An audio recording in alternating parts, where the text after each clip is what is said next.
Hi, and welcome to another Rigonomicon.com video. Today we're going to be doing something that I like to call a walkthrough, and I'm going to walk through the process of creating a character. This video is primarily intended for my students to see the process of creating a character so that it is usable inside a game engine or for rendering a cinematic. There's some people that are going to be watching this video because they may have heard that there's information on how to use a rigging plugin or a special constraint that you can't really find in many places. In fact, I wouldn't be surprised if it's a unique plugin.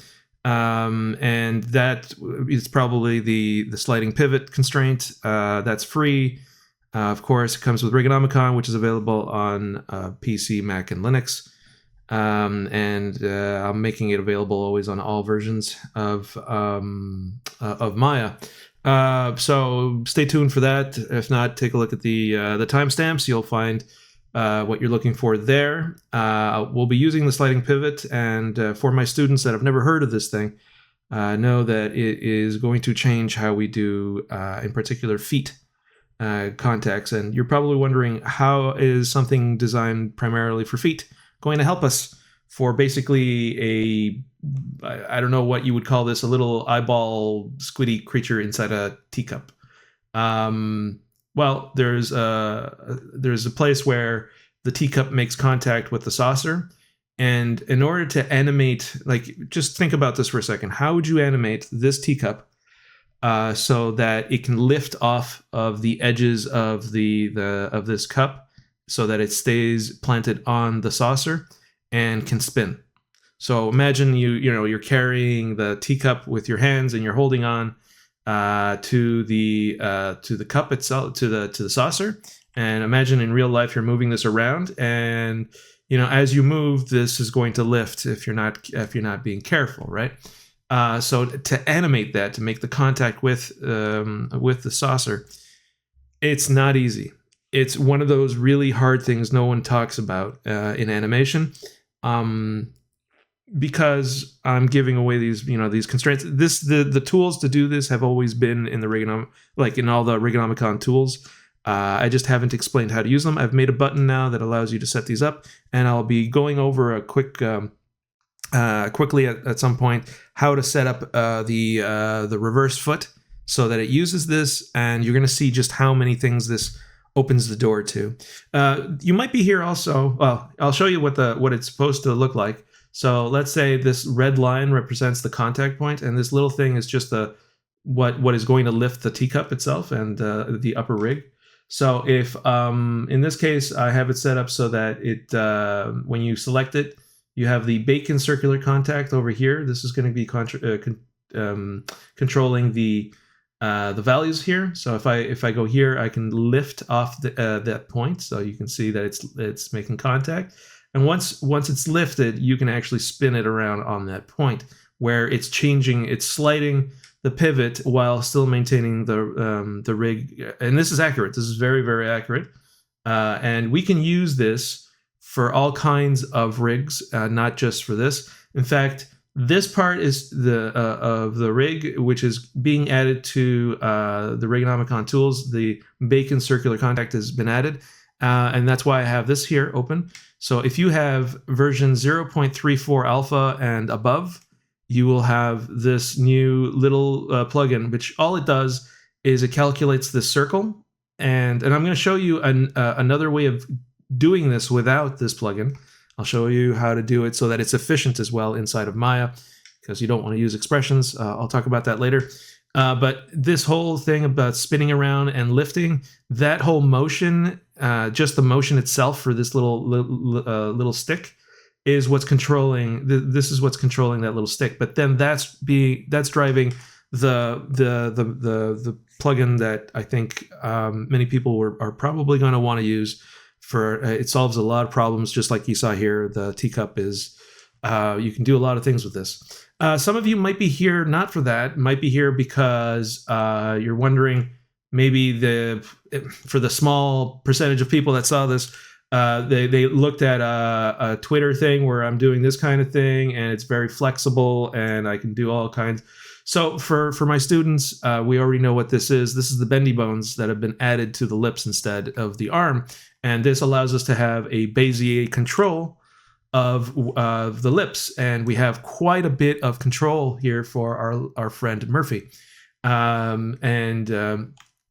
I'll go over that just a little bit, but for the most part, if you're interested in the bendy bone part, take a look at the Rigonomicon.com's special topics. There is a whole video dedicated to twisties and bendy bones. So that you shouldn't need to be watching this video for that one. You have everything you need right there.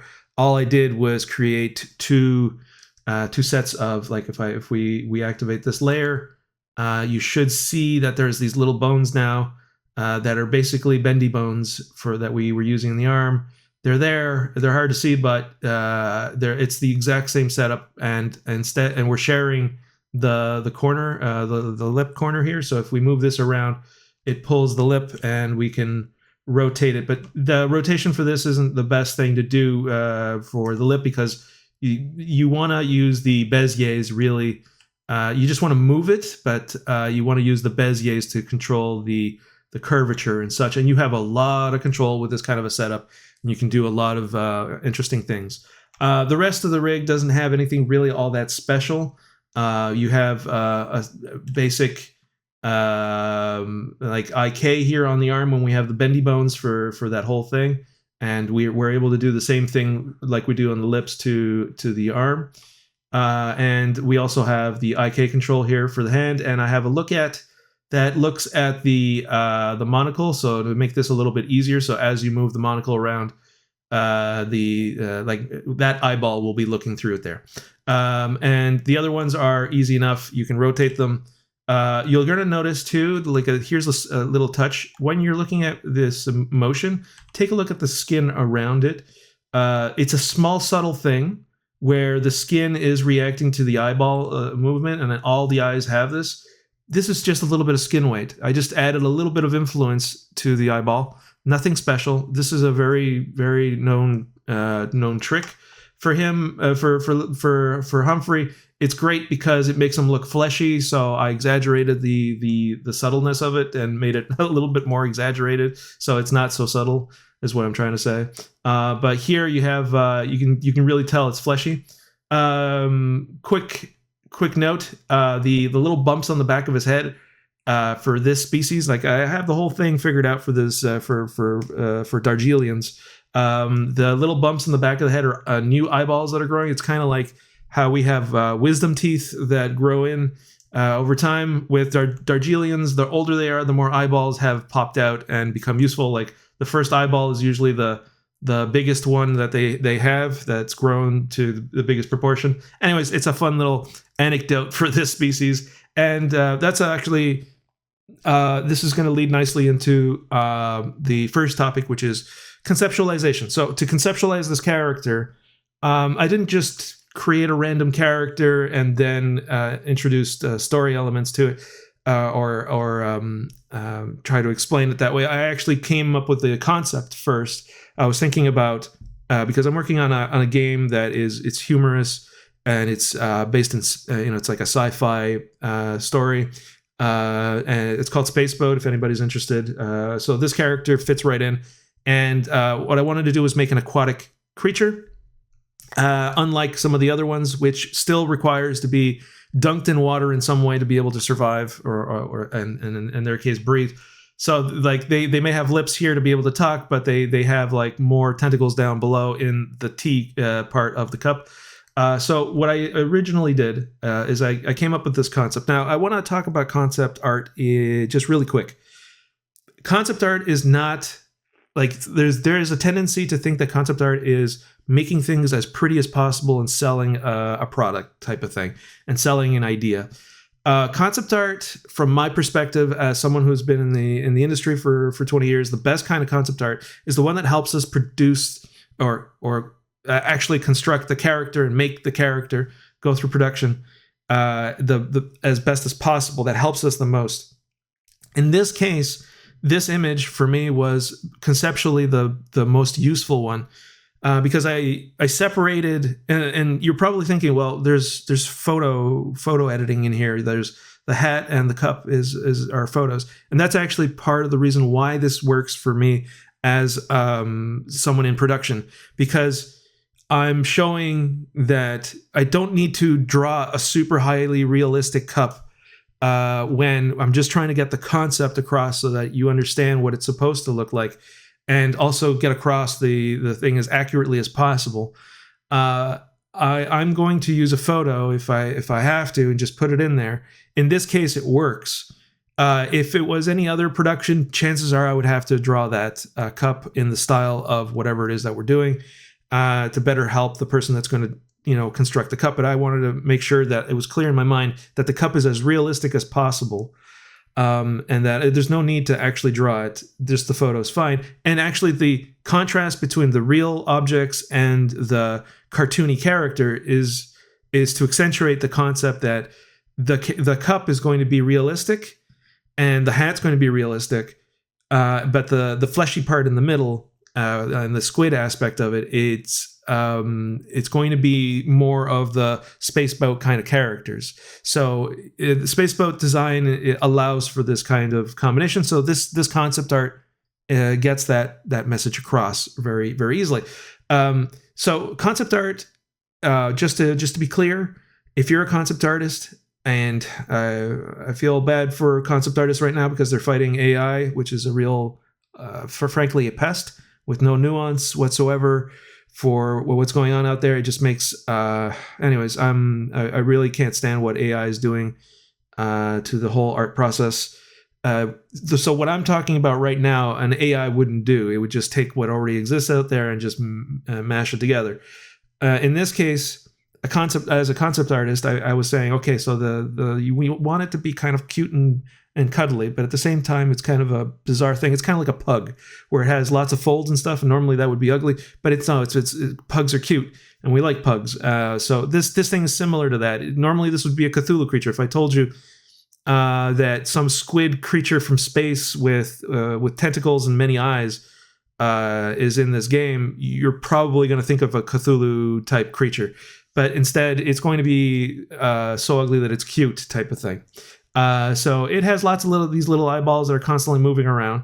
But the character is very sophisticated, and that's in harsh contrast to how they dress and how they'll speak as well. Because we're going to see if we can get a voice actor or actress that can do the Queen's English as best as possible, and hopefully it'll be a fun character to have on the spaceboat. Now I'm just going to read the comments or the little description that I put with my concept art. Okay, so we find out that Mr. IT Humphreys, that's the name of the character, is a Darjeelian owner of flying saucers and pants. Okay, so at first glance, this may seem like an odd combination for a shop on the spaceboat, but on closer inspection, we can see the teacups and pants are in fact one and the same. That is for Darjeelians. Anyhow, much like a hermit crab and its ephemeral shell, Darjeelians have adapted to a non-aquatic environment by steeping themselves in a warm cup of tea. Additionally, with their advanced knowledge of anti-gravity propulsion, they have developed flying saucers that allow them to travel effortlessly on the busiest ship in space. And then we have the logo for Spaceboat. Now, the idea of this creature is well fleshed out. Haha.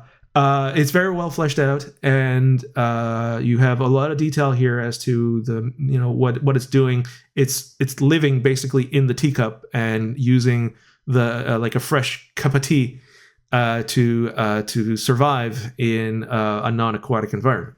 And it's in as well as the teacup is going to have to be able to fly around. I didn't do anything here in the concept art. That's the only part that's incomplete.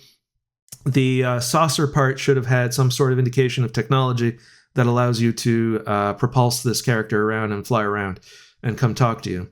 The monocle also isn't very well fleshed out either. What I was thinking of doing is the monocle could actually move from one eye to the other, whichever eye they're using to look at you. It could be a lot of fun to have that kind of stuff, but that can be later animated differently, so that's not a big deal. So, but for the most part, we have everything that we need. We have a little description of what kind of species it is, and of how it it moves around, and so on. So this is an initial first step that needs to be done. And okay, so the next step is starting the modeling stage and going from this concept to something real. So the first thing that I figured I would start with is the teacup itself. There shouldn't be any questions to it. It's a teacup. It has to look like a teacup, and it has to look at least elegant or fancy in some way. So the first thing is hard surface modeling. Now, if you're making a character, there's a chance there might not be any hard surface modeling on your character, but I decided to use my favorite software for modeling hard surfaces. So, and I have to be very clear about this for any of my students that are listening. It doesn't matter what software you use to model the especially hard surfaces. Use whatever works for you. It doesn't matter because now most companies have accepted the idea that because of things like Substance and ZBrush and so on, that we have multiple softwares in our pipeline.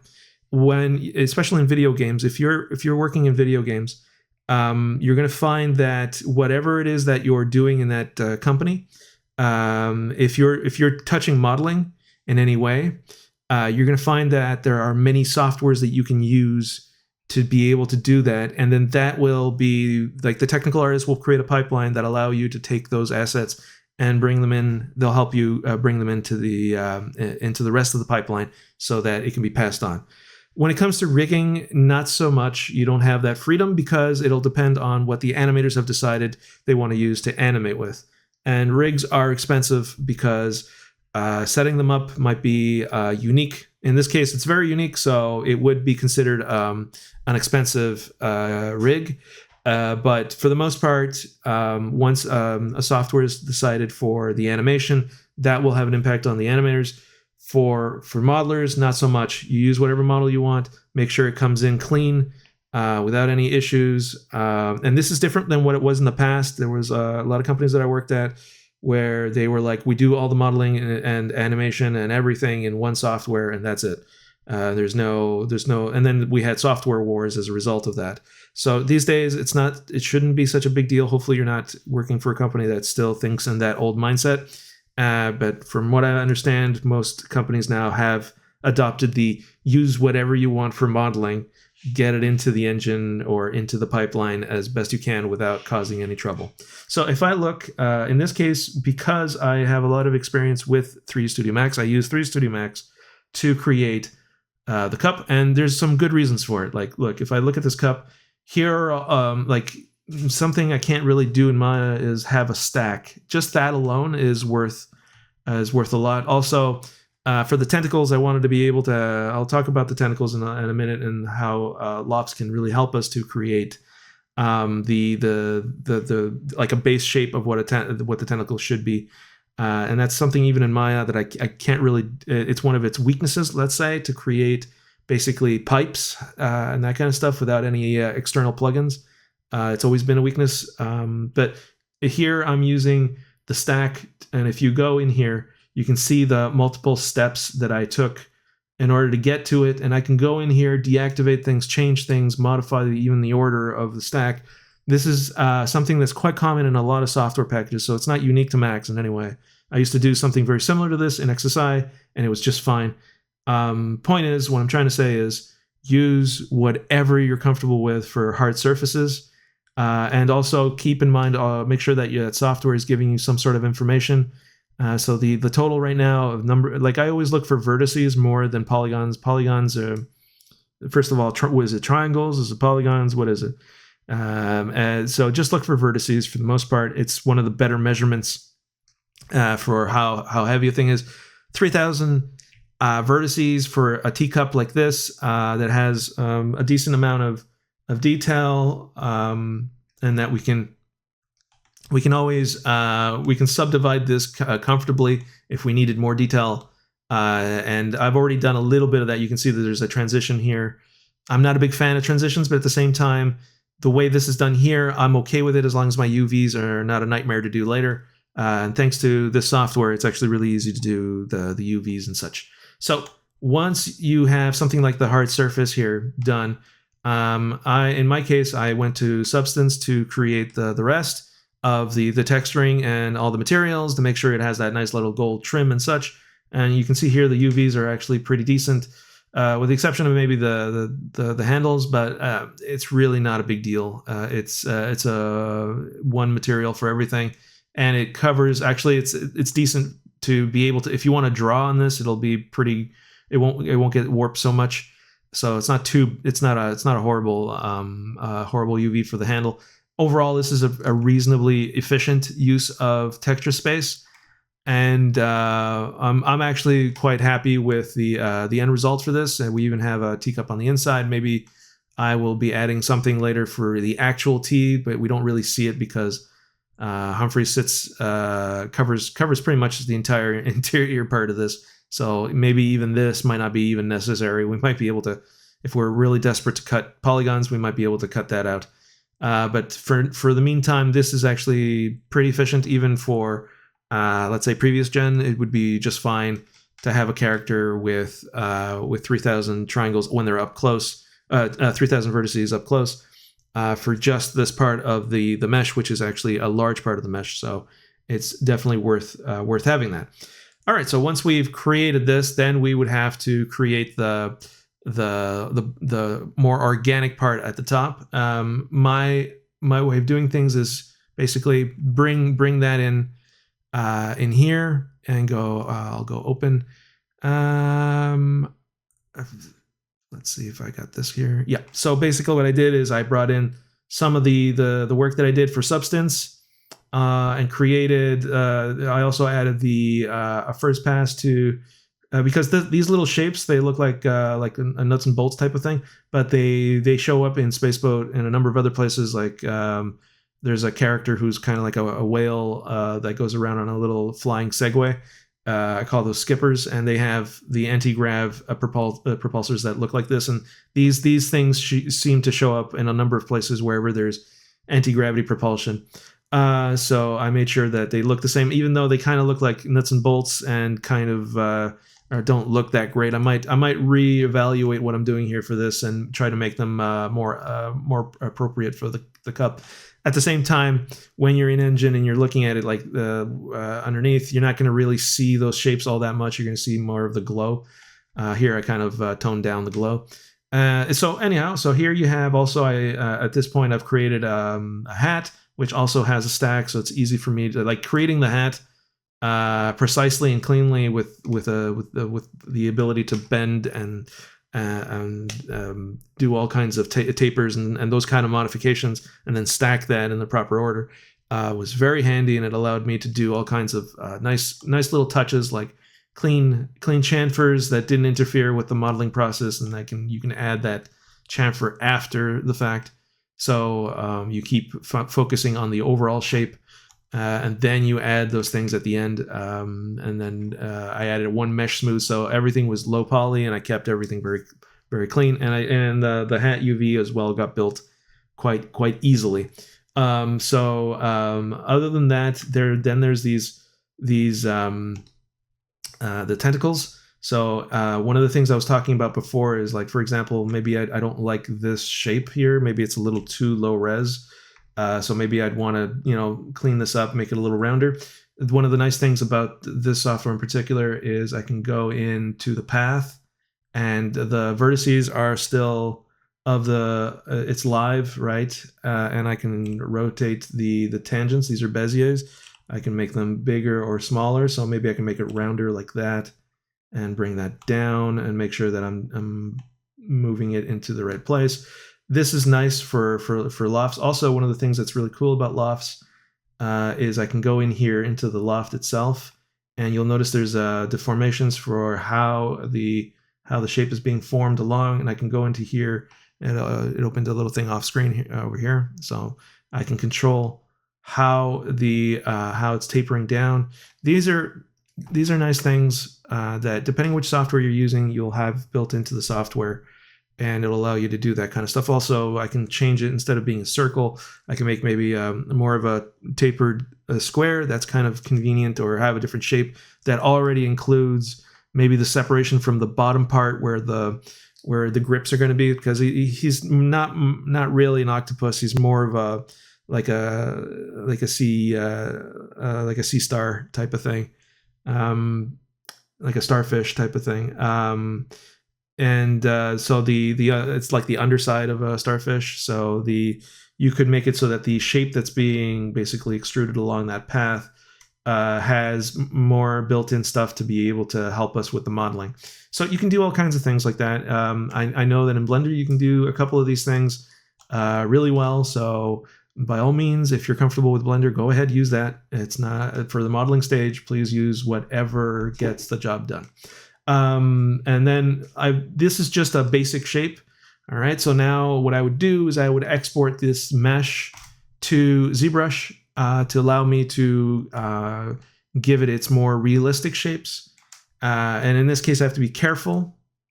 So let me just jump to ZBrush here.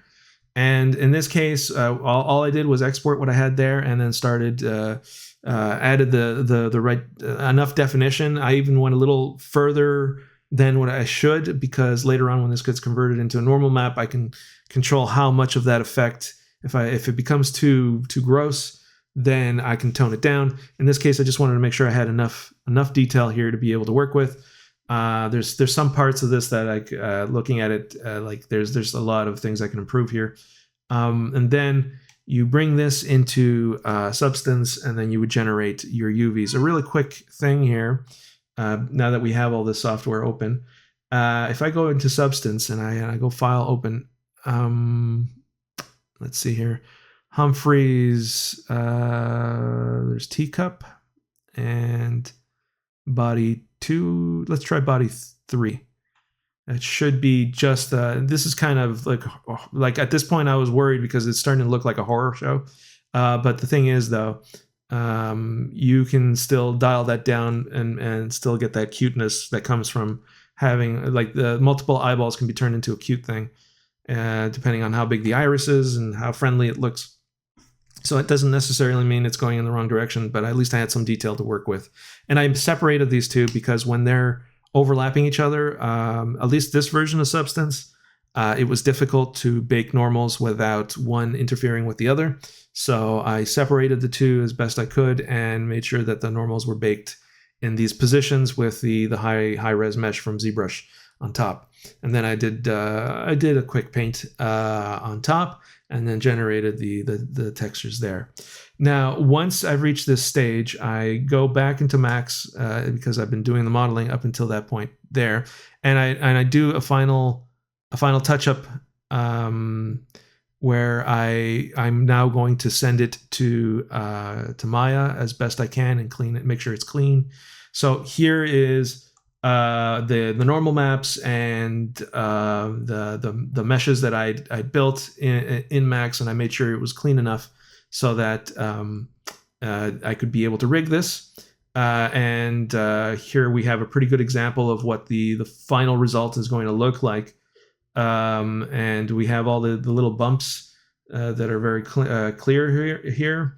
And you can see in a PBR environment, like a good environment where we have some close to final looks, thanks to like I have, for example, the glow is not something you can do in Maya. You can't do bloom effects in Maya, but the rendering at least is like I wanted to make also this little hat. There's a little story about the hat.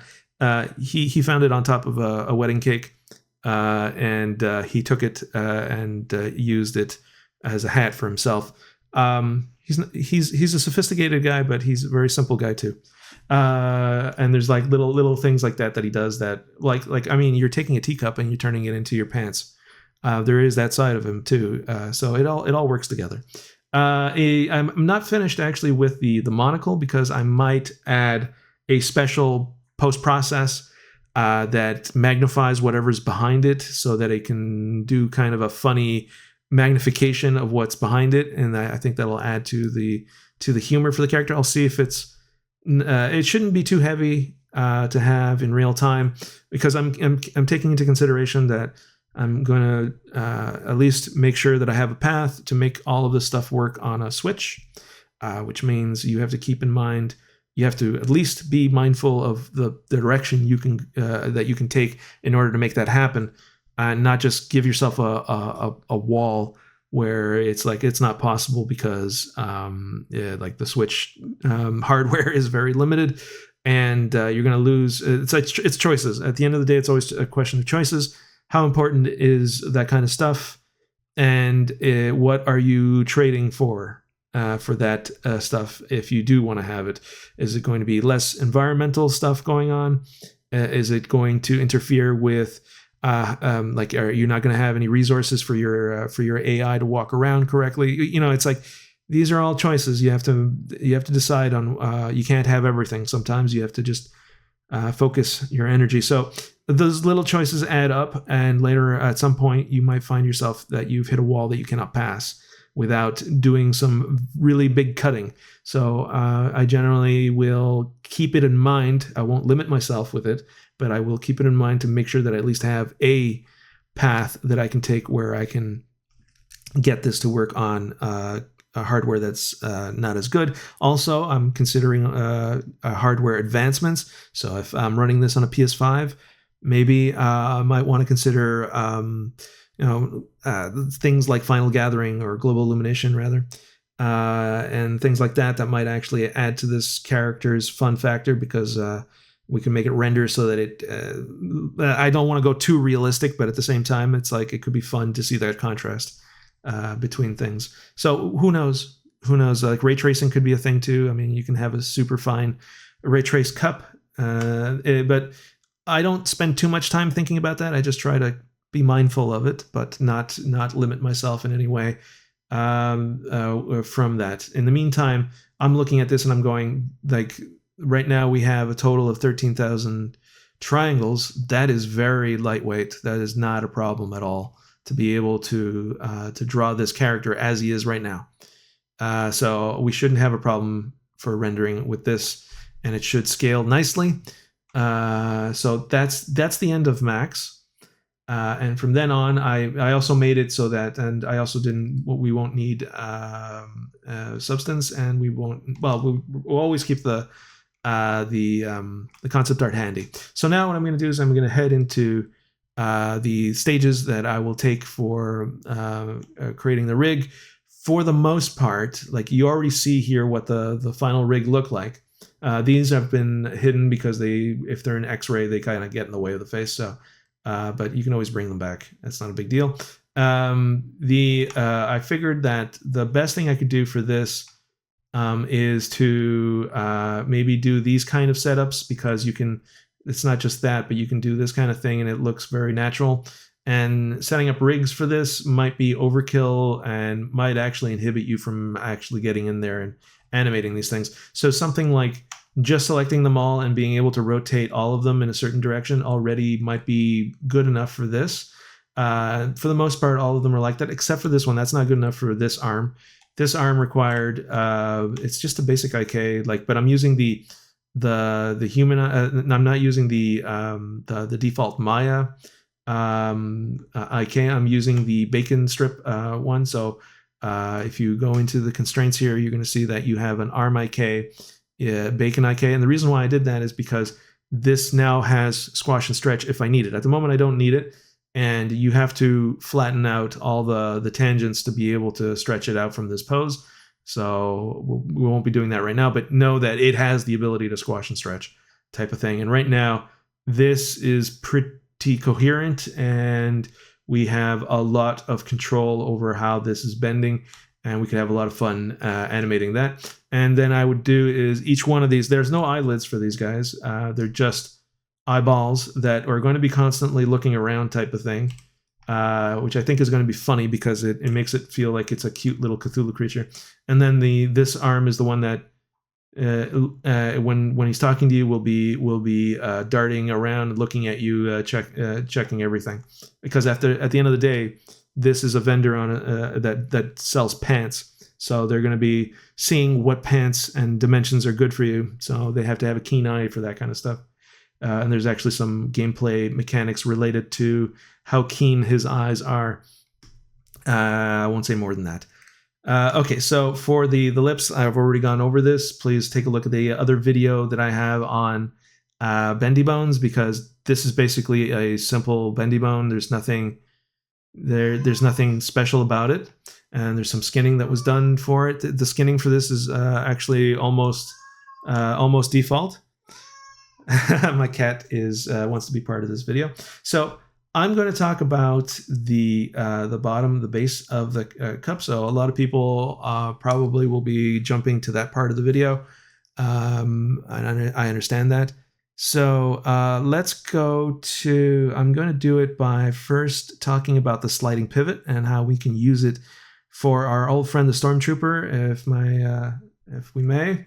So here's just a skeleton with skin. And what I'm going to do is I'm going to set up the foot, and we're going to talk about a few things here. I'm going to just select the toe base, and I'm going to right click on constraints and go give me a reverse foot. And it's going to give me the setup with the thing that allows me to get better pivot point and be more accurate. Like here, I want the toe to be a little bit more inward because that's going to be the actual contact point. And maybe for the heel, maybe we can go a little bit further out, something like that. Okay, so let's say we want that. And next step is to remove the construction nodes. So they're gone, and now the rig is in, which means, hey, what do you want, buddy? He's cranky.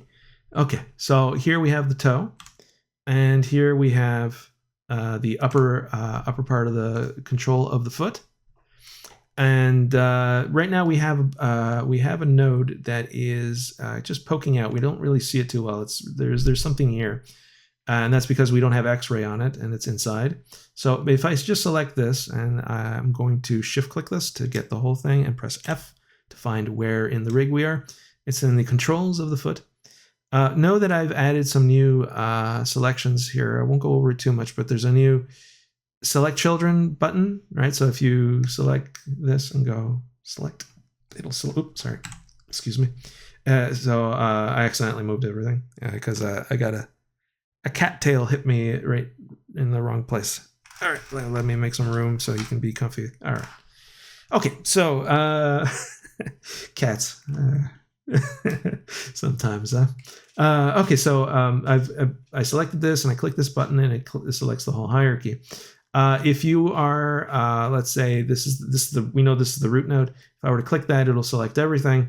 But now I made it so that you can also right click it and go select children transforms, no controllers. And it'll use, if it finds something that has a C underscore, I'm going to make it so it's more than that because I do have the ability in one of these objects. If I go to the shape, for example, well, we should be familiar with the shapes. I've always had this thing called bone type, and right now it's set to control rig. So that means that I can use this to determine if this is a control node or not, or if it's just a normal bone. And I can use that to filter out which things should be selected. That feature will be added later. For now, it's just doing the naming convention because it's very convenient with anything with a C underscore, because that's probably what you did in your rigs. That's there to help you, so you can say, okay, I just want to export the base skeleton, and this is a quick way to filter it out and say export selected. That's it, so that we don't include the control nodes in our export. Or at least we try to, especially when it comes to animation. You do not want to be exporting this kind of stuff. You want to keep it clean. Okay, so like we were talking about this controller and its parent. If I go up the parent, so we know that this is the lower control, this is the upper control. These are two siblings. They're right next to each other in the hierarchy, and they have a parent control that is right here. I'm going to make sure the X-ray is on for this so we can actually see it, and I'll make it a little bit bigger. Whoop, hang on a second. Let me see here. Let me get rid of the selecting of that stuff so I can do it on there directly. Yeah, so here we go. I'm just going to make it bigger so we can see it much clearer. We know the reason why I added this in is because I wanted to make sure that we had something that would modify the entire foot, because this modifies the lower part of the foot, that is the toe. Oh, there's been a duplicate that's been made. This is, again, I might need to move my cat because, yeah. Okay. No worries. No worries. That's what happened. Okay. So this controls the lower part of the foot, and this controls the upper part of the foot.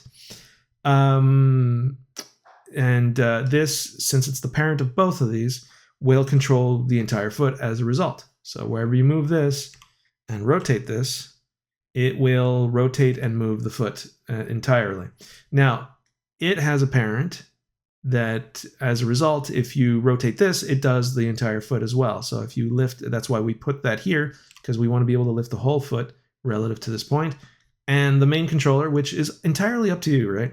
You can make it so that you could add another one of these in the back for the heel, and you could have the main controller for the foot be at the heel. If that's your preference, go ahead and do it.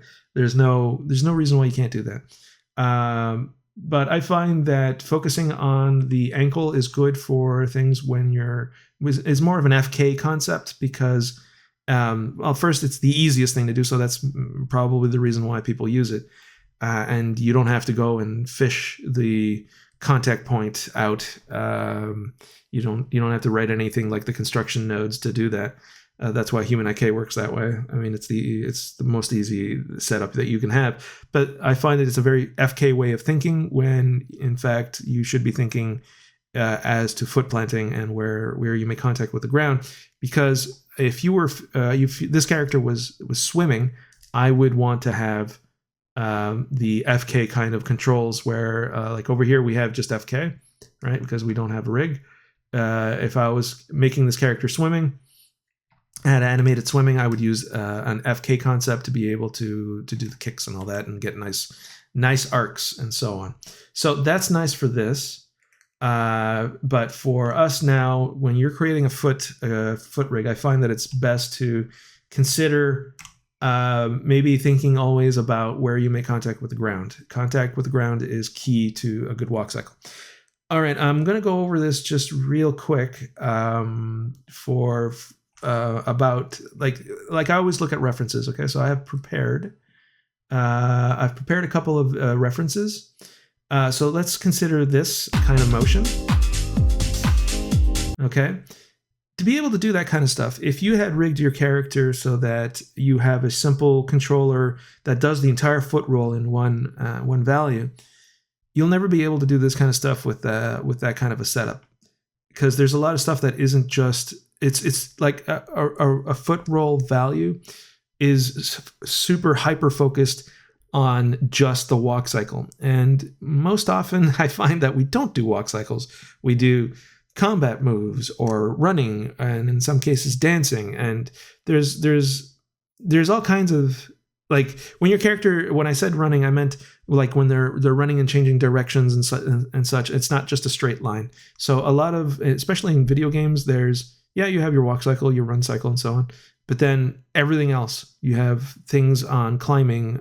Maybe you may have something that's what we call mantling over an object, like that's chest high wall, like a chest high wall. You might, like, there's a lot to talk about there. So especially now with all the deep learning stuff that build neural networks of animation. Anyways, all of that stuff is fine and all. But if you're animating, you will not have any of those controls that will give you this kind of level of control. Here's another one. This is for ballroom dancing. Take a look at one of their exercises, for example, to strengthen the feet. You would not be able to do any of that if you had a very traditional foot rig with a simple, with maybe one value that you control for the whole roll. And if like Human IK cannot help you with these kind of movements, even so, they're not even covering the basics for MVP. We talked about this many times. MVP isn't just a bad thing for video games to like. I really, it's unfortunate that the concept of MVP has been perversed to the point where it's now a way of getting the cheapest product out there. But an MVP at the core, the concept is very valuable to us as riggers. The minimal viable product is basically a thought process where we go, what is the absolute minimum that I need in order to actually get to work? When we're dealing with MVP rigs, you're really focusing on that, and a lot of rigs out there fail the MVP criteria. So, in just this the reverse foot, I would call this an MVP. However, and there's a lot of these movements. We didn't finish this one. But just take a look at the feet, how they're making contact. They're not even touching. He's touching the ground off the side of his foot, and then bringing down the foot to plant. And you'll also notice one of the most important things in a lot of these things, and a lot of dancing, is that there's a lot of foot planting to shift the weight to another point and then lift off of that point. And then you lift off of that point, and then it comes down again on another point that is not the same. And then you'll notice that there's generally, in order to be able to shift that weight, there's going to be a foot that flattens again to the surface, and then it allows you to shift the weight once you plant it. And so that process is something that your rig should allow. And right now, even with the MVP rig that we have now, can't really do that too well. Although we do have the ability to do stuff like this. For example, like in the video that we saw before, we could lift the foot up on here, and we'd be able to do this kind of stuff. If you're not able to do that kind of motion, even though right now this is kind of odd, but you'd have to straighten out the foot in some way or determine how you slid off the ground. So this kind of motion, even though it's a little extreme, when you're dealing with the dance moves, and even in combat for any form of martial arts, this is necessary in order to be able to hit those poses. If not, your feet are going to look like they're floating in the air, or it's just like mocap that hasn't been cleaned up very well. Because the second that you touch it, it's not going to work because you're not actually making contact with the ground anymore. That's one of the problems of using mocap for combat and such. Hang on a second. I'm going to move away from the flicking tail. There's a tail that's flicking on my keyboard. Okay. So, I don't know why he's in a bad mood. Why are you in a bad mood, buddy? You okay? Yeah. Okay. All right. Moving on. We're going to make this foot now so that we can actually change the pivot point. So we're not just limited to this point here and just the heel in the back. I'm still going to keep the heel in the back as the main control for this type of setup, because I find that from the point of view of animation, having the control of the foot from the perspective of the heel is actually quite handy for anything that involves having a weight on the floor. So I find this is going to be helpful. If you don't agree with that, it's easy. Just make a note that's up here, and then parent the one that's at the highest point. That being, you just have to look at the hierarchy. What is the highest point after that? It's this one. You make that child of that other object, and that's it. It's up to you. But then good luck trying to figure out a way to always maintain that distance off the ground and zeroing that out. It's not. We know how to do that, but it's something that you'll have to consider when you do that kind of stuff. Okay. So now what we're going to do is we're going to get rid of this object, and all we want to have is this object that we've had all along, and have it have a sliding pivot. And I will show you how to do that. It's actually quite easy. But first, you're going to find this funny. The hardest thing is going to be to remove this from the hierarchy. And I'll talk about why that's going to be the hardest thing. So if I try to simply grab this and say, well, I just want to have, I'm doing a middle click drag here. I just want it to be child of this node here. I'm going to do that. And it worked, but it's also created this in-between transform, which I didn't ask for it. Maya just created it, and that's bad. So we don't want that. And if you've been working with Maya long enough, you know that when a transform node like that shows up, chances are it's because you inherently, you accidentally put in some sort of scaling, non-uniform scaling especially, into your rig somewhere along that hierarchy. But if we look through all of these, like, we'll notice that our scale is 111. And I also checked this with a script to make sure there's no decimal that I couldn't see. And there is no scaling issue. I'm allergic to scaling, so I'd be surprised if there was a scale in my rig ever. So that's not the case here, and that's usually the reason why it does that. So here's the actual reason why it's doing it. And when I realized it, I was like, okay, so my warnings, my own warnings, were warranted for many reasons, even one that I didn't know about. So we've talked about freezing objects many times, and we know. Hopefully, you've seen videos where I talk about zeroing out, meaning you freeze the object so that the rotation starts at 0 when you're animating, and sometimes you want the zero out the position as well. And unfortunately, in Maya, by default, up until recently, you can only zero out the rotation on joints, which is what your anything that's skinned requires. You can't skin things to a cube, for example, or anything that has like that little transform node that showed up as a base. So anything like a normal locator from Maya, it uses a transform at the base for its movement.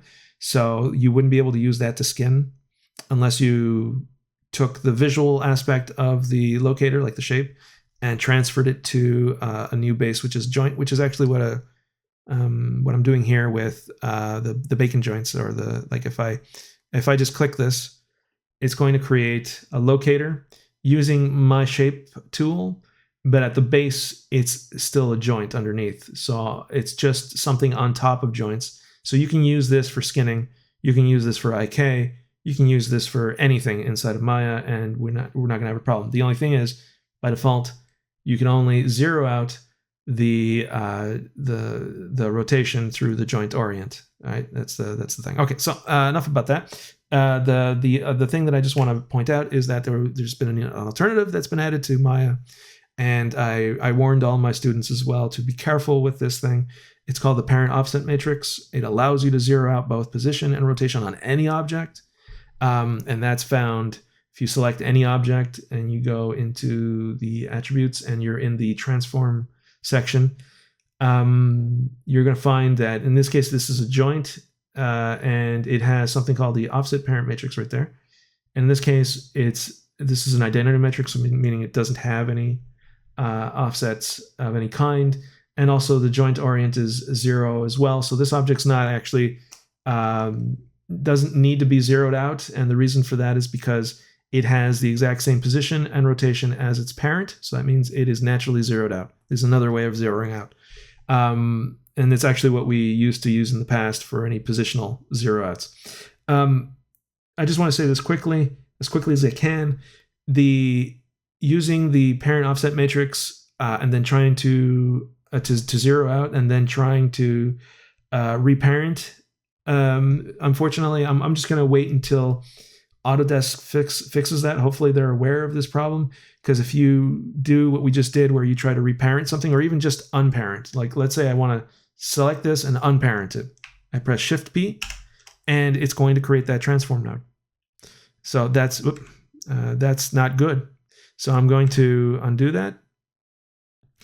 And it always does that. It always minimizes whenever I do any of those changes. So that's a bit of a problem. So the easiest way to fix this temporarily is to grab all of the nodes that are in the hierarchy up to the one that you're trying to work with, and use the tool that I gave you that allows you to zero out by joint orient. What it's going to do is, if it finds there's something in the parent offset, it's going to zero this out, or rather remove the parent offset matrix and go back to identity, and then transfer that data to the 0 by joint orient.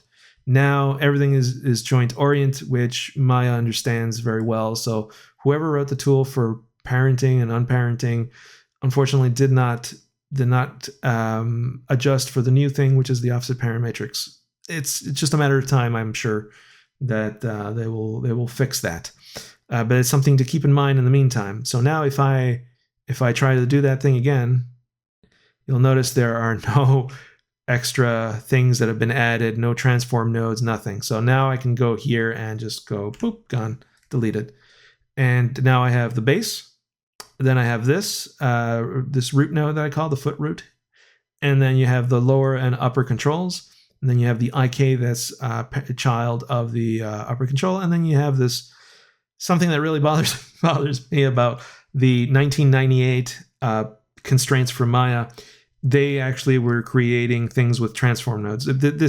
When you create a constraint, I understand that why they did it. They wanted to make it convenient for you to have constraints easily selectable in the outliner, but technically that should not be a DAG node. DAG nodes, constraint is not a DAG node. It shouldn't be in here. So you should have had it so that you have to activate the DAG. And also, whenever you select an object that is using some sort of constraint, you should be down here. In this case, it's not really giving me anything. So the pull vector should be down there. You should be able to get to it. Here's the pull vector constraint. There it is. So you have the values here anyways. So I really don't think they should have done that. But this is a 1998 kind of thing. You'll notice that that doesn't happen with all the newer stuff because it's following the convention of any constraint is a node that shows up in the dependency graph node, but does not show up in the outliner because it is not a DAG node. Anyways, point is, Maya does this still. They haven't cleaned that up because that would probably create a big problem for some people that have large scenes with lots of this and have gotten used to this. So can't really just remove it. Okay, so now we have this set up. And this is the point where most people that are joining me for the sliding pivot will come in, and all they need to know is we have a very simple reverse foot at the moment, and we have a toe control, and we have the upper control, and then we have this base thing to be able to control the entire foot. And we have this one node in between that is handy dandy because you can move the entire foot together other than the main one here. So what we're going to do is we're going to add a node, and it's very simple to do this. You select this object, and you right click on the constraints, and you go sliding pivot. That's the new button that I added, and it will create a sliding pivot, which you can go and move anywhere you want. Like let's say I want the sliding pivot starting point to be right at the toe, like around here, somewhere around here. Well, you just put it there and then maybe zero it out or something. But now you're going to notice is that I was able to move that and nothing happened. But that's the point of a sliding pivot. You can move it. As long as its rotation value is 0, it won't affect the foot. That's the key. Just like we saw before in some of the videos that I showed you for dancing, you'll notice that the way foot planting works and how weight distribution, how you transfer the weight from one point to another in the foot is usually the foot comes back down to a flat position. So this works in our favor. So this works with this constraint very well. It's very natural.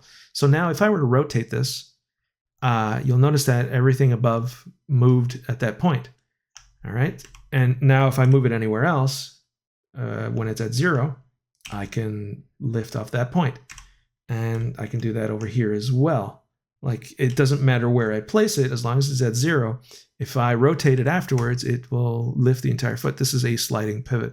And with this alone, you should be able to do easy walk cycles and not always locked at the same.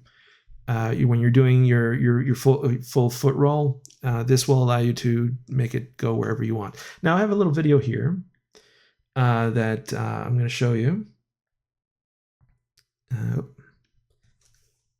And, it's the same thing that we just saw. Okay, so I'm able to move it around. I'm always zeroing it out whenever I need to not affect the foot. And you'll notice that I'm sliding it here, and there's this kind of a weird kind of effect that happened. The rig is still functional. Like the upper part of the rig is still, there's no problem. You have that full control. So for dancing, this is going to be great. When you're doing a foot roll, you just key it at the right time, slide it when you need to shift the weight to another place. Shifting weight is easy this way. You're actually visually seeing where the weight is being shifted to.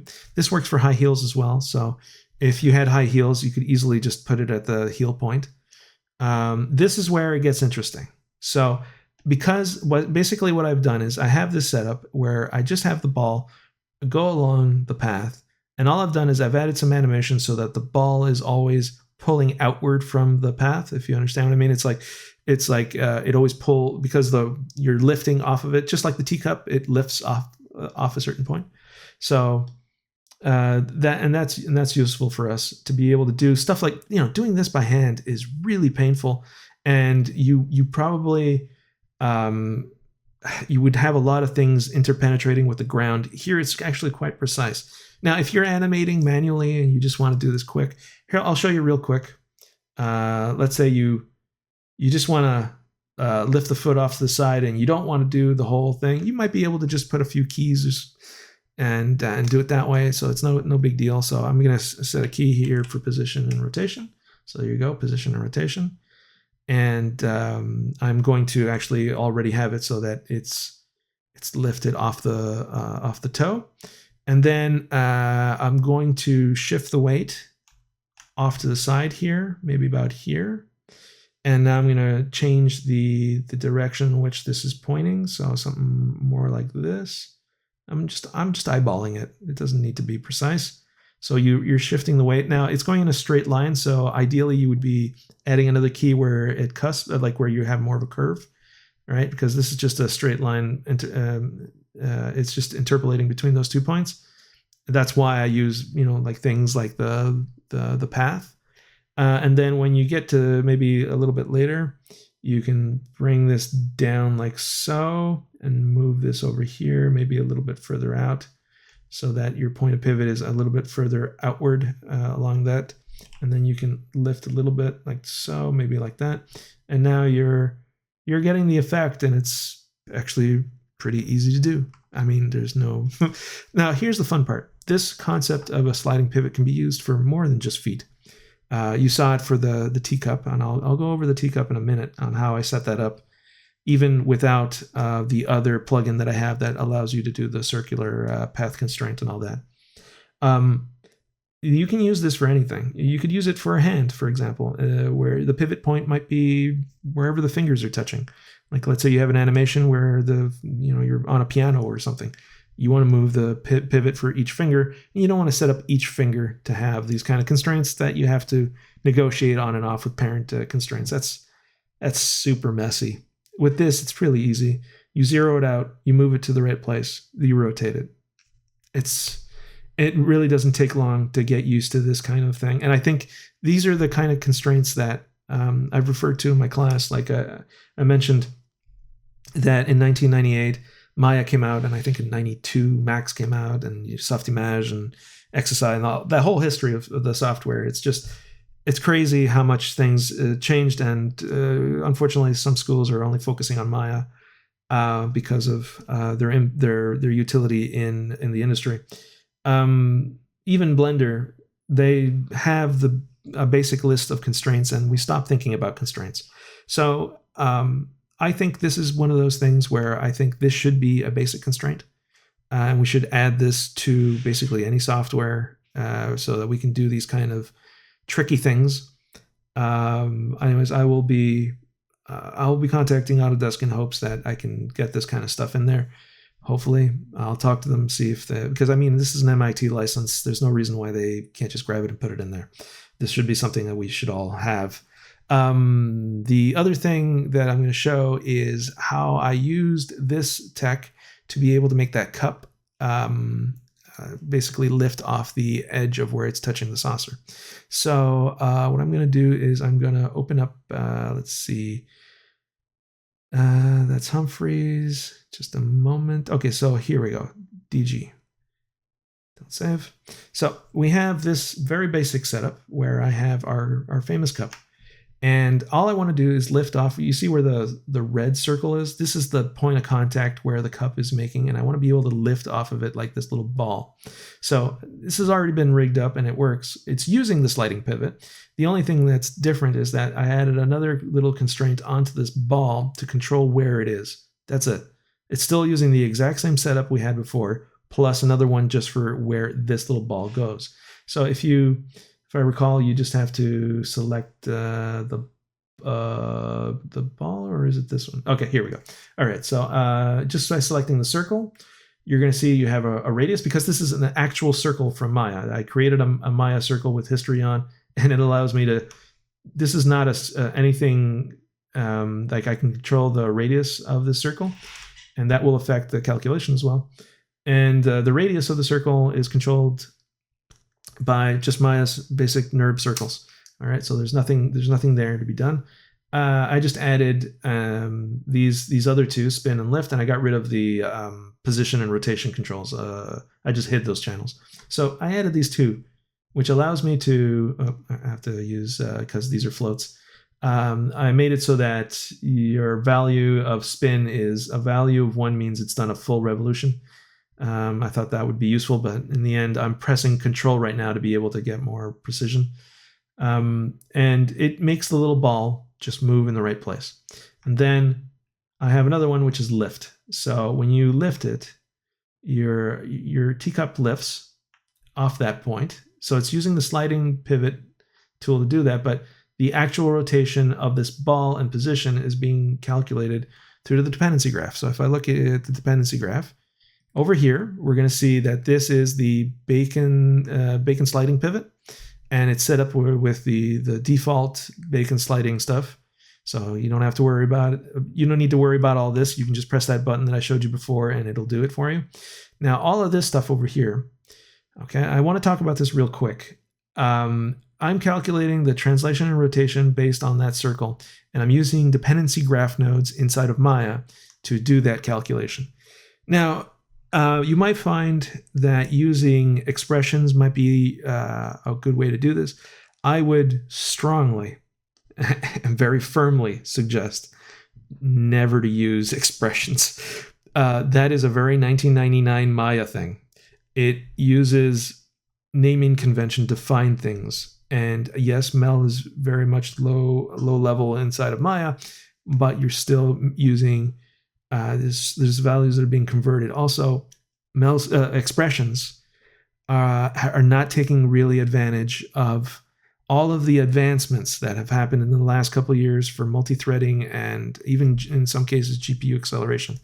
The dependency graph node has been made so that it can be parallelized, I believe it's always a tough word to say, but basically it can do things in parallel. Even if you're not, like, if you probably saw it when you were in the options here. Let's see, animation. You have evaluation mode, meaning how it calculates animation. It's using parallel, but that's not true. That's basically all things, not just animation. So it's evaluating all nodes using the parallel method, and you have a couple of them that are DG. There's a bit of I'm not too happy with the terminology that they used. Serial for me is basically that is true. It is serial, meaning it only goes on one thread, meaning it's only going to use one of your CPUs, and that's how Maya was working up until recently. All right, so it used to be that only one thread was being used, and that's it. All the other threads were, the only time you'd ever get to use them was when you were rendering something in mental array, so that each one of those little boxes as it's rendering uses a different thread. But serial was basically how Maya was working before, and DG and parallel are, frankly, this is dishonest to put it like this, because this DG is parallel. So when you put it in DG, it's parallel. It's just that they, in order to optimize things even further, for the most part, from what I've seen in the tests I've done, the only real difference between DG and parallel is that when you're in parallel, it basically creates an exclusive list or a blacklist, whichever term you use, which says, actually, no, it's using a whitelist, so it's using an inclusive list. It basically says, I'm turning off everything of this category, and only things in this list will be calculated.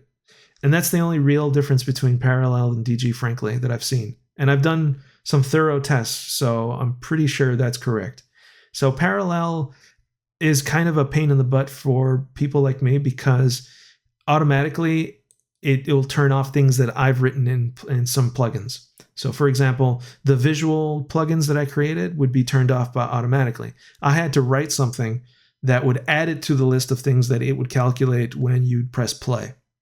All right, and then this evaluation mode would work, because it was funny, because I'd create a plugin and it would work while it was in DG, and it was quite optimal still, but it wouldn't work with parallel, and it wouldn't work with the evaluation manager, which is for doing cache, for caching stuff. So I was wondering what's going on here. Parallel seems to break a lot of things, and I found out that you basically have to flag things to be able to be calculated. Anyways, all this just to say, there is a lot of work from Autodesk that has gone in to make things in the dependency graph node be in parallel, so that you can have multiple threads calculate things. And if you're using an expression, it's going to go to a single thread. I won't say the name of it, but there was a software that works in Maya that was good for facial animation, and they had a full rig that was quite amazing. But unfortunately, used expressions. And one of the issues we had with that was in many productions is if we were to outsource this work to them, they would give us these rigs that were absolutely atrocious for frame rate. You needed a monster computer just to do the face, and do not attach it to a body because you're not going to be able to see in real time what you're doing. So all this to say is to avoid expressions as best you can. They are not optimal. You're going to regret it eventually. You'll get to a point where your frame rate just drops, or you're going to have something stupid like, oh, I renamed this object and now it doesn't work. So there's all kinds of silly things. When you look at this, at the end of the day, I'm just doing little mathematical things to calculate. So for example, when you take the spin value, meaning where the ball is going to be on the circle, all I'm doing is I'm taking that value, forget about this for now, and you're going to notice that I create over here, I'm creating a vector that does a cosine of the value and a sine of the value.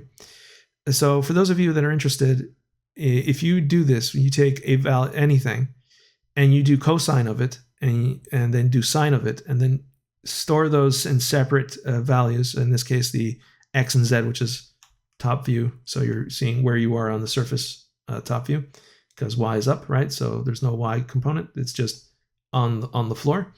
It will create a circle. That is how you can get the motion of a circle without having to do a path constraint. You just do a cosine and a sine of a value, and it will give you a circle position. And if you multiply that value by the radius that we have over here that's being passed on by the circle, the Maya NURB circle, over here, unfortunately, we can't. I have gripes and complaints with the Maya dependency graph node. It seems to be very render centric and bizarre, where you have these nodes that are being reused. It's like multiply and divide, and and then you can't do stuff like a vector times a single value. So you have to actually take the single value and plug it into the x, y, and z of what you're multiplying. Anyways, this is not normal. If you use any shader graph, you should be able to take a float value and multiply it by a vector, making, in this case, what it does is it makes the radius bigger for where it's going to calculate where it's going to be.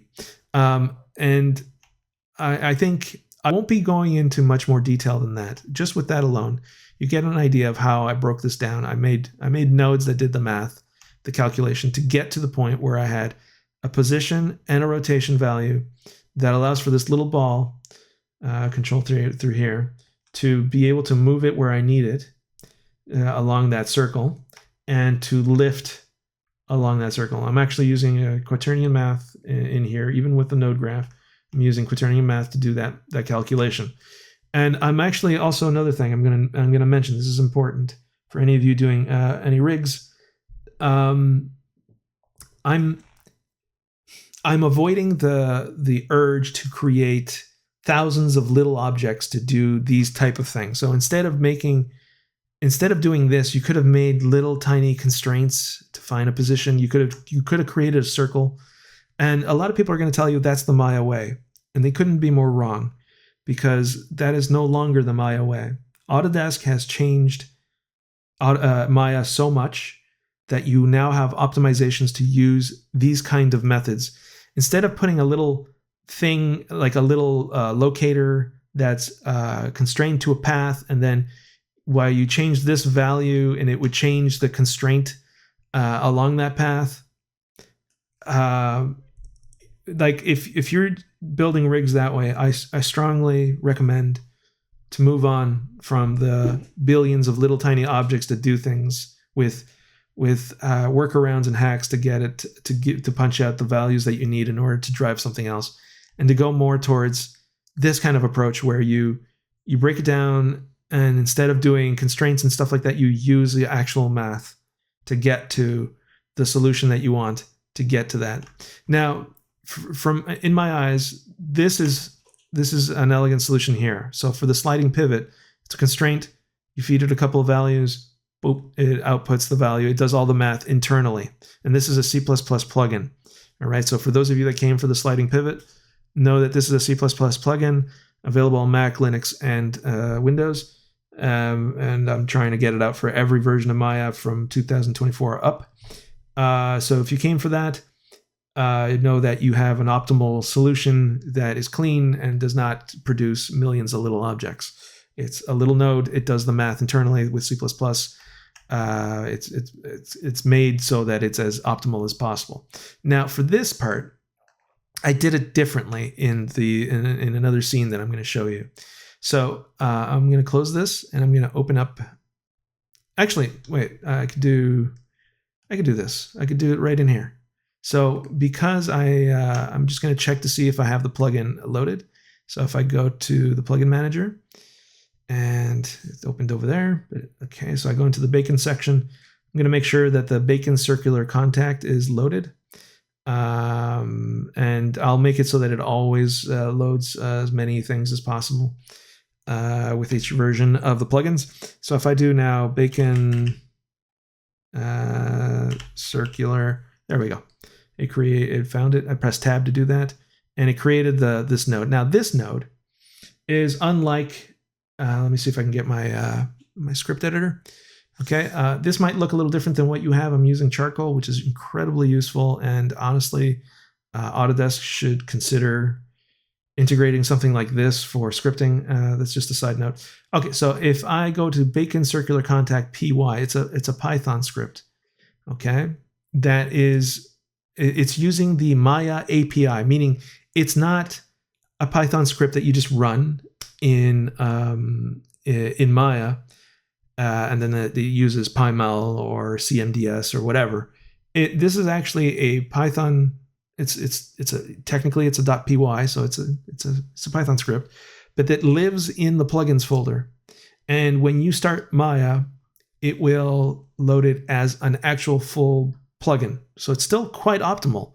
You're still getting a node inside the node graph with something that you wrote with Python. I'm using the API from Autodesk, and this is in that folder that we just saw. So if I right click here and I go back to the plugin manager, you'll notice that I keep Python stuff inside the plugins folder as a root, and it's not version specific because these things can be, because they basically compile when you run Maya. It doesn't matter which version of Maya you have. You can have 2023, 24, and anything in the future. I'm sure it's going to be just fine. These plugins have been compiled so that they become MLLs. In this case, because I'm in Windows, it's an MLL. And that was in C++, and I had to compile them. And it's specific to a version because that's how you have to compile those kind of plugins. But in the case of Python plugins, they become PY files that get evaluated when you start Maya. And that's helpful for us. They are not as efficient as a C++ plugin. I've done many tests and put the C++ plugin next to the Python plugin and had them fight, and C++ plugin won every time. Not by a huge amount, but at least a good consistent amount. Like it was like 20% faster on frame rate type of stuff. It wouldn't take up as many milliseconds to calculate. Anyways, point is, in a case like this one, we don't care. Even if you had to do 2 of these, it would still not be, it's insignificant. These little things that are in here are not CPU, not heavy. They're not heavy at all. You'll notice I even have the old bacon Vizim, so the idea here is that this would calculate the blend shape values necessary from a Vizim controller, which was a little ball on a plane that would allow you to take its values and then convert it into a blend shape properly.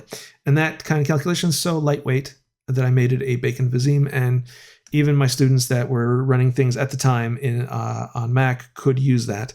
They couldn't run the rest because I still hadn't made the Mac version. So just I know it's long, but there's a lot of information here. So the bacon circular contact is a script that I wrote that if you are a rigger, and I know this is more an advanced topic, and everything I'm doing here is technically an advanced topic, If you're a rigger and you want to set up that little circle and little ball, instead of creating all these nodes like I did here, you can use this as basically as a template, and you can learn how to make these. So at the end of the day, this is the script that sits in the plugins folder, and this is Python. This is not C++. And all I'm doing is I'm declaring what variables are necessary in order to create these little inputs on the plugin. Okay, that's at the beginning. And I'm going to go to the bottom part. Here, down at this bottom part, you're going to notice that you have all of the outputs. So it's telling it, I'm going to want to have an output rotation, and it's going to be X, Y, and Z, and then I'm going to put it all underneath the main one, which is output rotation. So if I look here, you see it's output rotation, and if I press plus here, it's going to show you the X, Y, and Z. That's all this is. It's just the setup for this to live in Maya as a plugin, and you just have to follow the rules on how you set those up, and you can create any number of inputs and name them whatever you want. And here it initializes the plugin and so on. So if I go to the part where it actually does the math, see this thing that says calculation? It's taking the values from the plugs, it's converting it into, it's doing the math that we did in that graph, and then it's just setting the values of these little the outputs, so that they are equal to that. That's it. That's all it's doing. So you can use this as a template to make your own stuff very easily. Basically, what I'm going to do now is I'm going to grab this little object that we just created, and I'm going to use the exact same values. Okay, and not only that, but you're going to be able to do stuff you can't even do in Maya. Like this object is a circle, right? And I just added. You can go in here and go add attribute. You can't add rotation angles in with that method. You can only add floats, which is I won't go into too much detail, but that's kind of an annoyance of mine. Like there's constantly, when you're doing these kind of graphs inside of Maya, there's a lot of these purple ones that convert values so that they become like this little blue input, which is a rotation. All right. I mean, and anyhow, so there's a couple of things like that are kind of irritating, but with this object here, we can actually have an actual rotation. See, it's converting the float into, we don't care right now because it's what we're just using the same input, and we're going to change now. We're going to bypass all of this, and I'm going to plug this over here now. So all I need to do is plug. I have, and the joint orient has to be plugged in from the object. By the way, this is you just select it and you'll see that this is the little ball. So this is what, remember the ball translate and rotate was being calculated by that graph. So now I'm just going to use this joint orient is one of the few things that you have to punch in as a value here. You can even delete this once you've done that. It'll keep the value and doesn't need to update. Unless you actually change it, it will not actually send the value back. If you're worried about circular dependencies, that's not how it works. These little things will only update if they changed. So unless you're, even in that case, you're still updating this value, which then inputs the value to the translate. It'll just do it in that order. So in this case, not even that is a problem. So I'm going to take the output position, and I'm going to punch that into the rotate, and I'm going to take this one into the rotate. Now it's going to do that kind of thing because this is working a little differently. The values were a little different. Remember before we had a spin value that was 0 to 1. Now it's actually a degree. So that means it's 360 degrees. It determines where it's going to be. So if I go up, if I select now the circle has these values that are being punched into my little constraint here.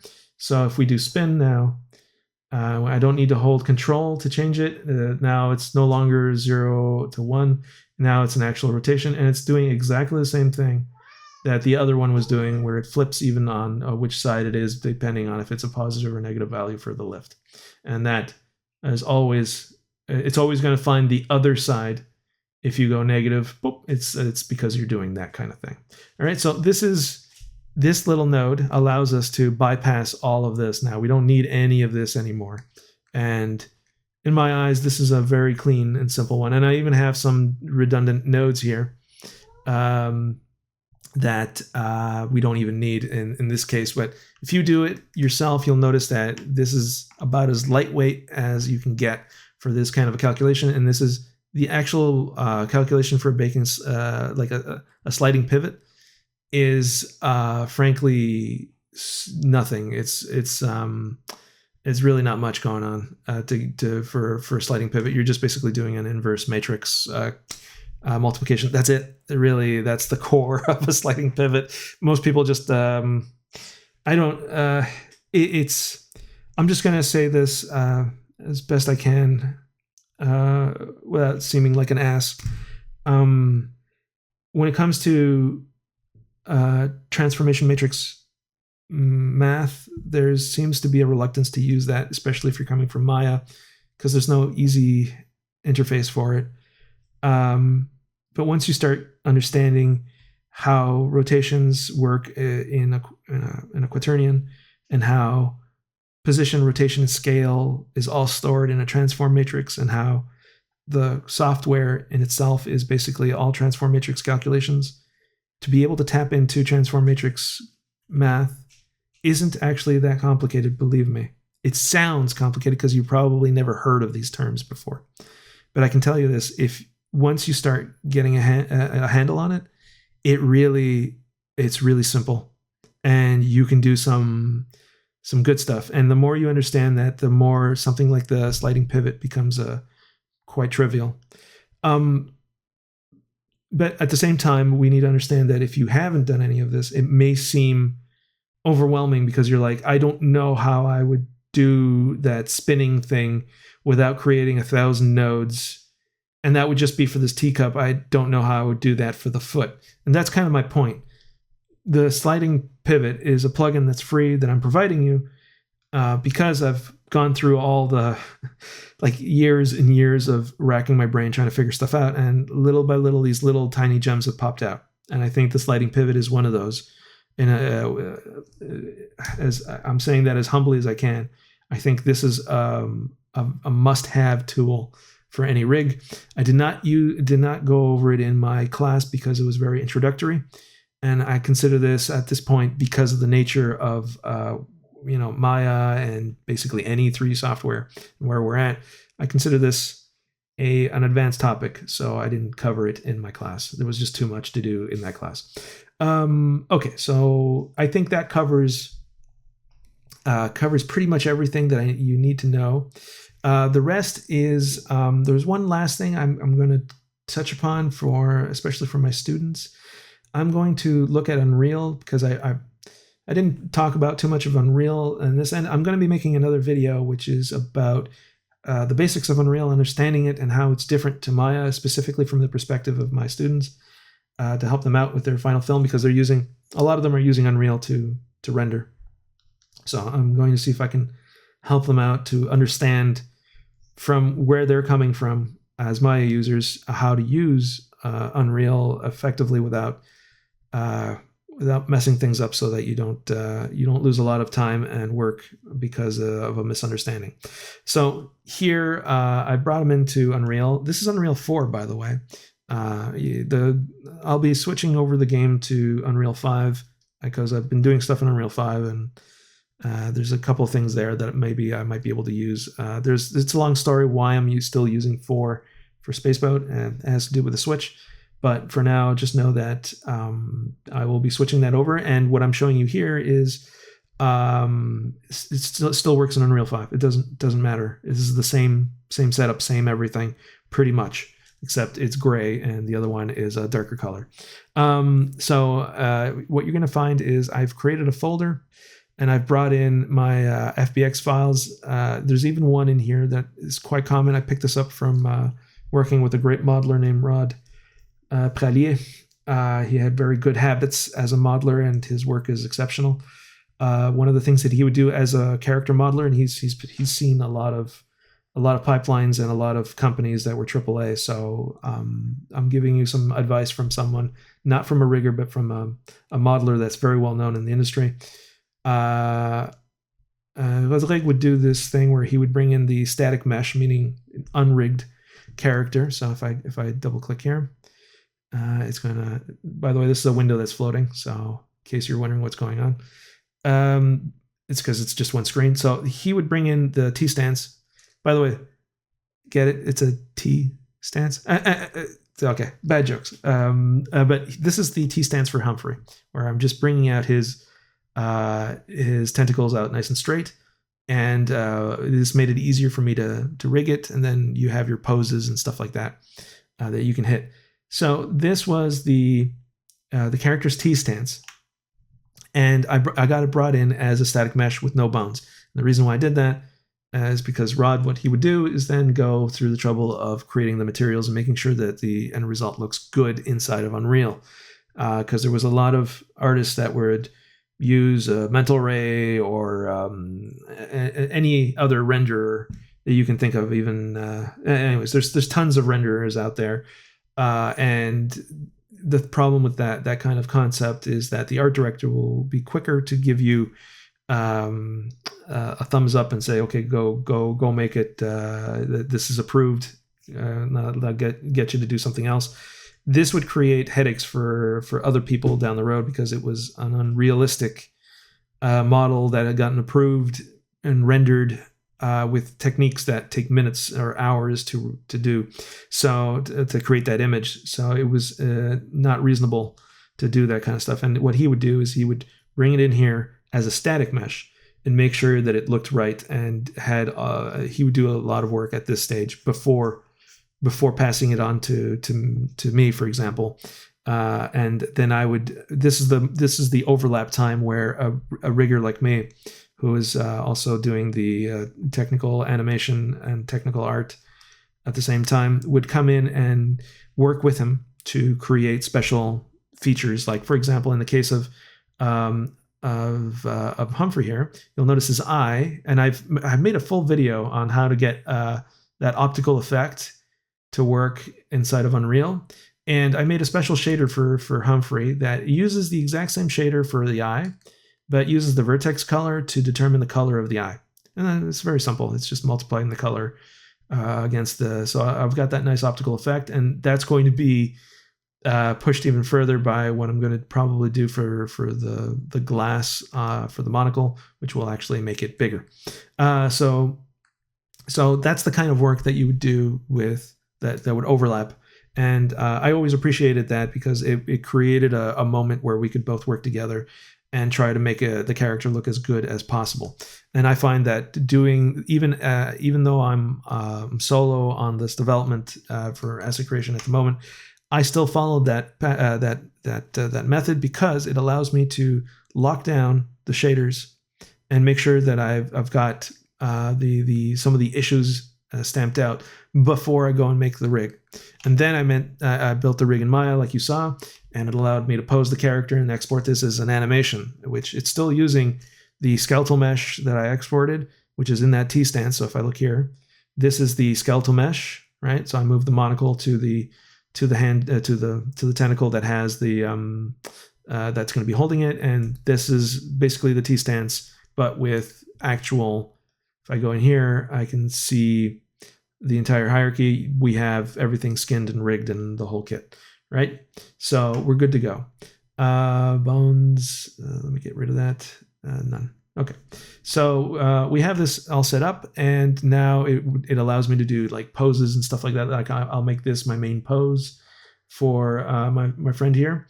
So I suggest you do the same, where take a moment to look at the static mesh, make sure the shaders and everything is working fine. Also, bring it into a scene. So I'm going to minimize this, and I'm going to show you. I have this scene that I prepared where I'm basically setting up this character to be introduced to the other characters. It's just going to be for a little promo picture, and I'm going to use. You have this in Unreal 5 as well. It's exactly the same. You can do a high-res shot. You go, I want to double the resolution that I'm currently seeing, or 3 times. Have it render, bring it out, and then it should be. Wait. There we go. It'll create that image. However, what we want to do also is we want to use the custom depth pass to be able to mask things out. And if I render this out now, it will get rid of the background and only keep what's not green. It's showing it's green here, but that's going to be transparency later in the image. So, and the reason that's working is because this object, which is an actor, which is pointing to the assets here. So it has a position and rotation, and then the things I think of as a child node of this position and rotation offset. And then if you just type for custom, you're going to see render custom depth path. You just have to switch that on. And that will send the information to this tool, which will use custom depth as a mask. It's going to use this now that's how it knows that don't touch this, don't make this transparent, make this object. And what's really funny is this is exactly what you do for the post-process. If you have a post-process shader that goes on top of the render, like, for example, we use post-processes all the time. We use vignettes, make things dark in the corners, or we use bloom effects, or even color changes. You want LUT, or you want all those things are post-processes. You're sending it these kinds of layers of information, and the custom depth class is something that you will have available when you're in the custom when you're in your post-process, which means you'd be able to do this live, so you can make it so the final look of this through this camera, anything that's green could be replaced with something else, like a picture or something, that kind of thing. So anyways, just to show you, I'm just talking about testing stuff out in Unreal. That is part of my process. I always bring it in to see what it looks like in the world, and make sure that the materials are behaving and that everything looks right for what's going to happen. So I think that covers a lot of ground. I know it's a long video, but I really went from A to Z on this character without actually doing the modeling and all that. I think one other thing to note is that for me, it takes about, like in the case of Humphreys here, it took about 2 weeks solid. Well, solid. I mean, I was in the hospital for a family member for 24 hours. There's a lot of things that happened in between the 2 weeks that I spent on them, so it's not really solid. But there was a lot of sidetracks. But roughly 2 weeks is what it took to be able to go from concept to something that's usable inside this engine. And 2 weeks isn't bad for that in a pipeline. I would say that if you're if I could cut corners for certain things, which I do a lot in this, because being a solo developer, you cut corners on everything and remove unnecessary procedures.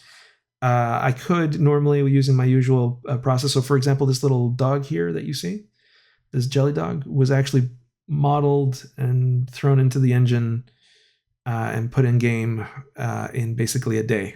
That one's a special case. The modeling was really fast. I just focused, and it was done within a day. And I have this cherry jelly dog.